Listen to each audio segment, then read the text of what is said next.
So my wifey got me tickets to see Bob Gurr over here at the Fine Arts Theater in Beverly Hills. So we're on our way now.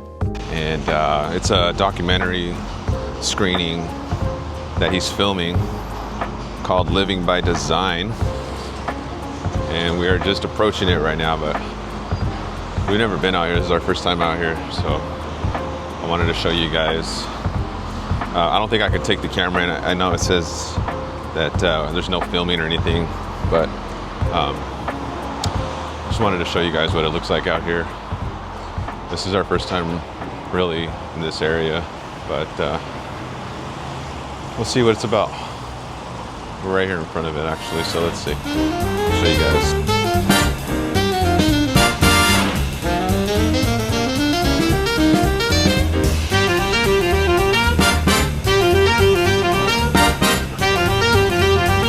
Oh, they're gonna show Star Wars out here too. That's cool. We're going to stand in this line forming over here to meet Bob and to your photos. Then you'll take your seat, watch some maybe we'll do merch sales after you do any autographs. Thank you. Thank you.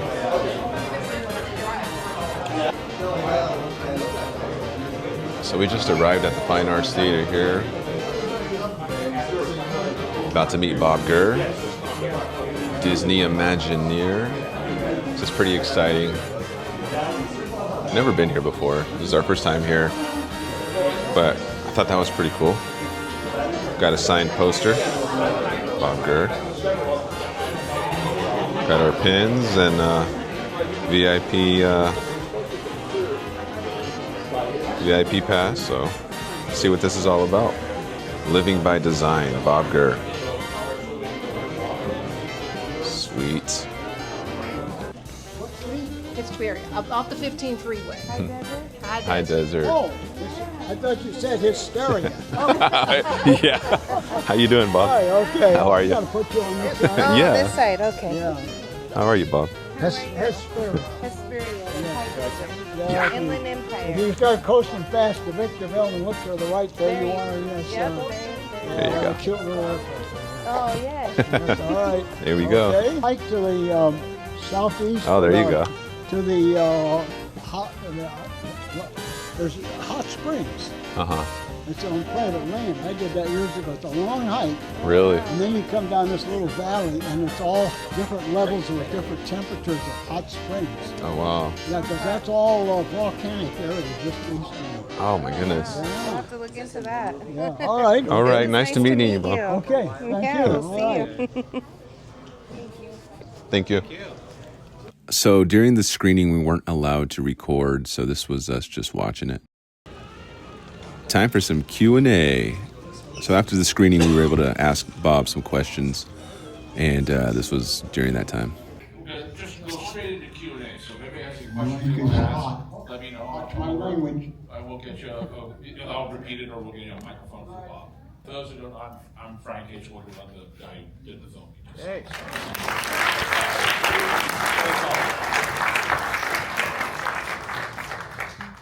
I think this looks like an execution.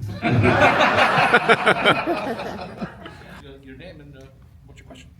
Hi, my name is Carl. Can you tell me why the Matterhorn can't be smoother? Well, it was built crooked, according to an executive from Switzerland looked at it, Walt showed it to him, and the guy says, "You got it pointed wrong." Walt put it where the sun was going to look good no matter what. What detail were you asking about the Matterhorn? Why it's so bumpy? Could Why is it so bumpy? Are you a member of ACE? The ACE writers, American coaster enthusiasts, they write it because it's the most vicious coaster in the world. It's very slow. It doesn't go very fast, and it beats the daylights out of your body. All right. This is a very good question. Follow me through for just a little bit. There's something you can find on the internet about it. There's a thing called a heart line. In other words, when a vehicle is going to rotate, Generally, it's a line about 18 inches above the track. Goes right through your heart. I didn't know anything about roller coasters. I thought lay a yardstick across two pieces of pipe, that's where the heart line is. But we didn't call it a heart line, that was a reference line. That means if a modern roller coaster, if you're gonna make a left turn, it sweeps out like that. On the Matterhorn, if it's gonna make a turn, it simply leans and snaps over, and the body reaches over and slams the side of your body and tries to break your ribs. Okay. Then it's much more uncomfortable now because it carries less people, and it was forced by the safety lawyers. They said we got to do it that way. Unfortunately, it has no ergonomic treatment whatsoever because it's designed on a computer by engineers. The car that I designed, I sat for days in a mock-up visualizing every force that's going to happen to that car and where your feet are going to go, fitting 4 people in that same package. Anybody remember when the original car, you had a handrail on the outside, which was ridiculous. Then the 1977 car, your arms were forced to be inside the car. There was a little pocket, remember the little chrome grab bar, and that forced your hand into that pocket, which forced your arm up against the side of the body.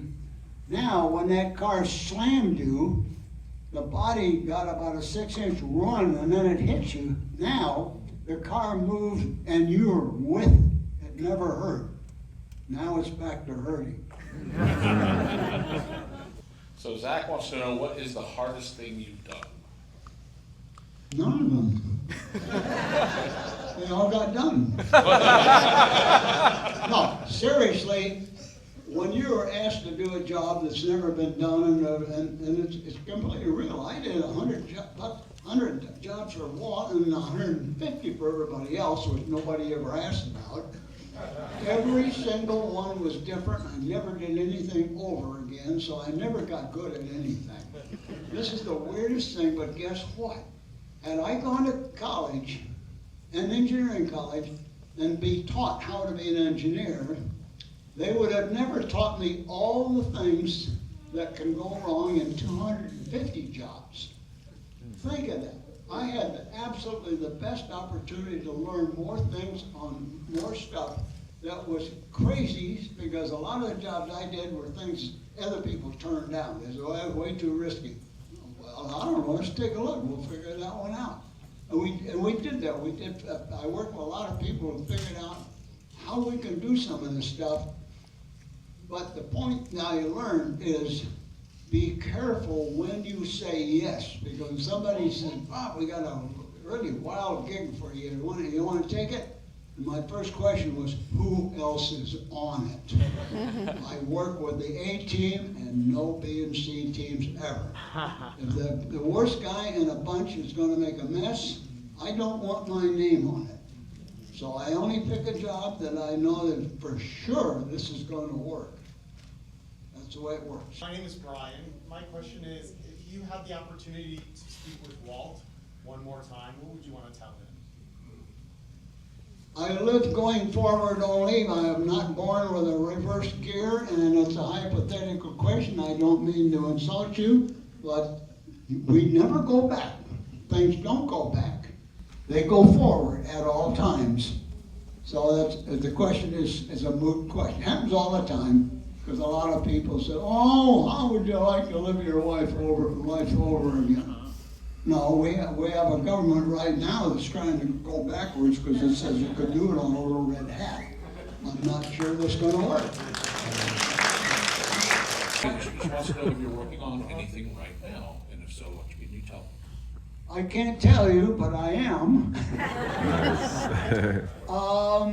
Don't tell anybody. Don't tell anybody. The drawing, I will finish it tomorrow. So out of respect for Bob, I didn't really want to put any of this information out there on the video, so just sped up the video, and yeah, it's pretty interesting though to see what he's working on next. I'm wondering if you've ever been offered, or would you consider accepting an offer of getting an honorary degree in engineering? I've got so many nice things put my way. I don't really look forward to any. The nice things they do with plaques or names or legendariness and all that kind of stuff. I just rather we all have a good time. Why do you always wear red shoes? You're sitting in red seats. There's a theory behind red. John Hench, who was one of our color guys, and would explain mammals. You have to understand, we are mammals, and we go back many, many millions of years. Blood means we're going to have dinner. It's very simple, because it's a mammal urge. Doctors have found if they expose people to different colors, red makes the endorphins kick up a little bit. The other thing is, red means we're going to party. The other thing I found out was red does have an effect. One day I had to wear my tuxedo at a great big event at Walt Disney, Disneyland, and my patent leather shoes, the sole came right off. Backstage, 5 minutes before the show, and I was the first presenter to come out. So I put my red shoes on, and I came out dancing sideways onto the stage, and watch how everybody laughed their silly head off. An old guy going sideways in a tuxedo with red shoes. But do you know what it did? People are dressed up, the ladies in gowns, and the husbands all look like a bunch of penguins in their tuxedos. The whole room started chattering at all the tables, and they never stopped chattering. There's something about red will loosen people up for some reason. Okay? Yeah. Yes, sir. Hi, Bob. Honored to meet you. My name's Steven. Was there an idea that you presented Walt that didn't make the cut?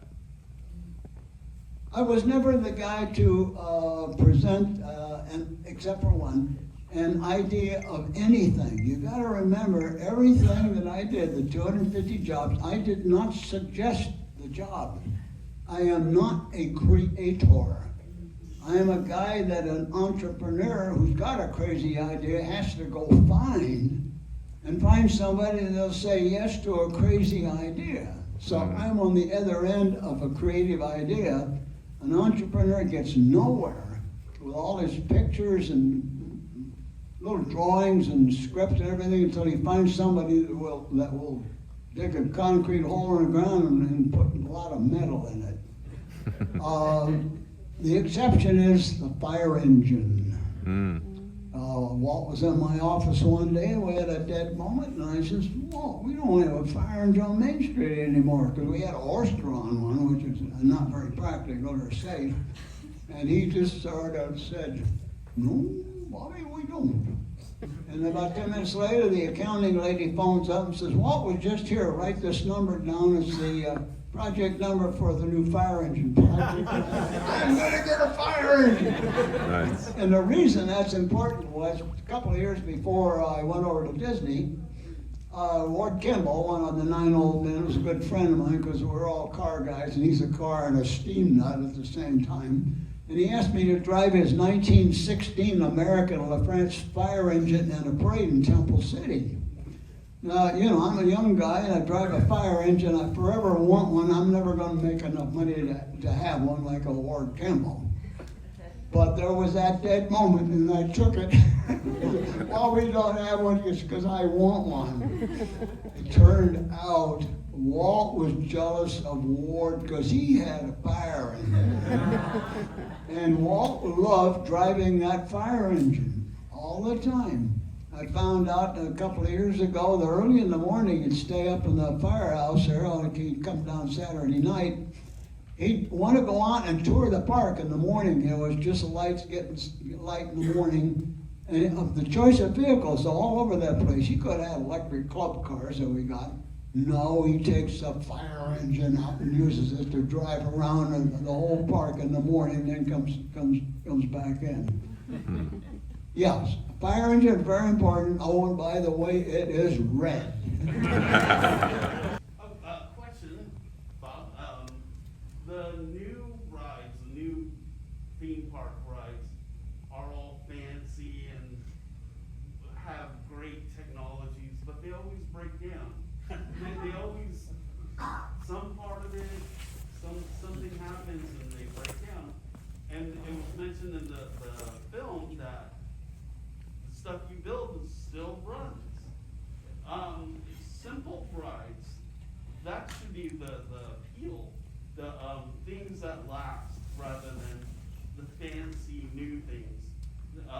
just wondering what your thoughts on that. Did you hear his question? Yeah. Yeah. This is my, the question that gets me the most, because I could sit here and we could talk for hours on this subject. Yes, I was always interested in a bulletproof ride after the failures of the original Autopia car. It was a long, long lesson of understanding why things broke, what are you going to do, and how do you prevent a thing like that ever happening again on any future job. So over time, more of the stuff I did became more and more reliable, so that we could have somebody, King Kong ran really, really well. Very little ever happened to that. The sinking ship in Las Vegas ran across a very, very little difficulty. The dinosaur in Jurassic Park, the way those guys built that, according to the principle that I showed them how to do, some of my guys built that. The thing only broke down once because they overloaded it with too much rainwater, and we broke a bearing, and it took an hour to change that bearing out. That's very, very important stuff. But I know the rides you're talking about that have failed. The first big one was Raiders of the Lost Ark.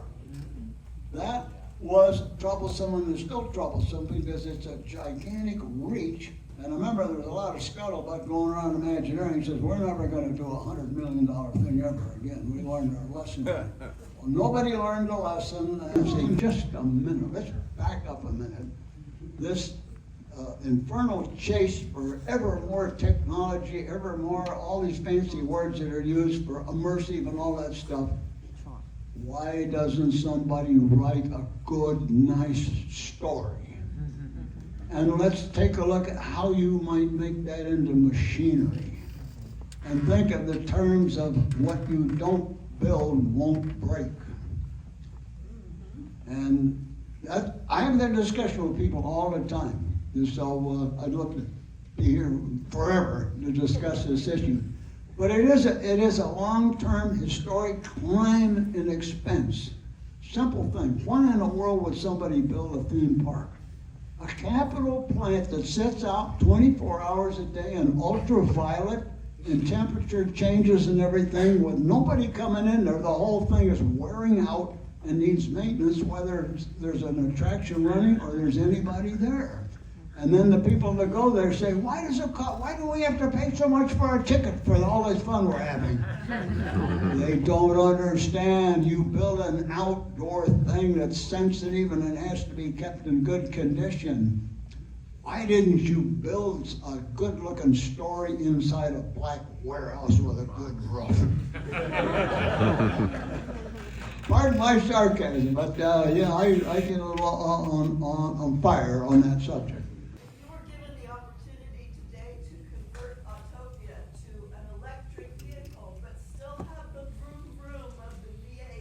Same answer as the other guy. Only go forwards, never backwards. Everything you try to do when you want to do something over a thing like that's hypothetical only, and I don't mean to insult you, but hypothetical directions is of no interest. I'm sorry. Hi, Bob. I do know that you are a car lover, as am I. And my question also has to do with Autopia. I've understood that there are rumors that Disney wants to do away with Autopia and make room for other rides in Disney Forward. Is there truth to that rumor, and how do you feel about that? There's so many rumors to do with what to do with an Autopia, both from just a bump car ride that is classic, that parts all over the world do, and that it should always be electric. There's discussions in all directions, but it's much like the people mover coming back. 28 years of decaying, rotted concrete and rebar, and the most brilliant entertainment company in the world cannot figure out what to do with it. So, I'll just leave it at that.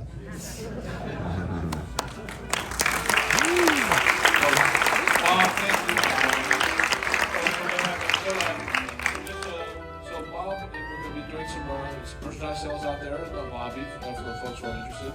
I have to thank the people that helped me make this film, the producer Bernie Alonzo, Joe Campana, and Kelly Harris is here. A lot of them, really important people helped us get this together. So happy to enjoy it. Thank you all very much. If you want to go out.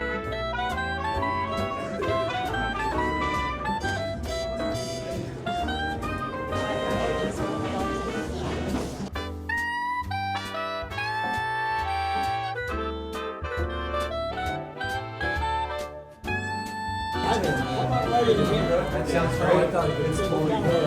Thank you. I drive your vehicles on Main Street every week. I work in the bar.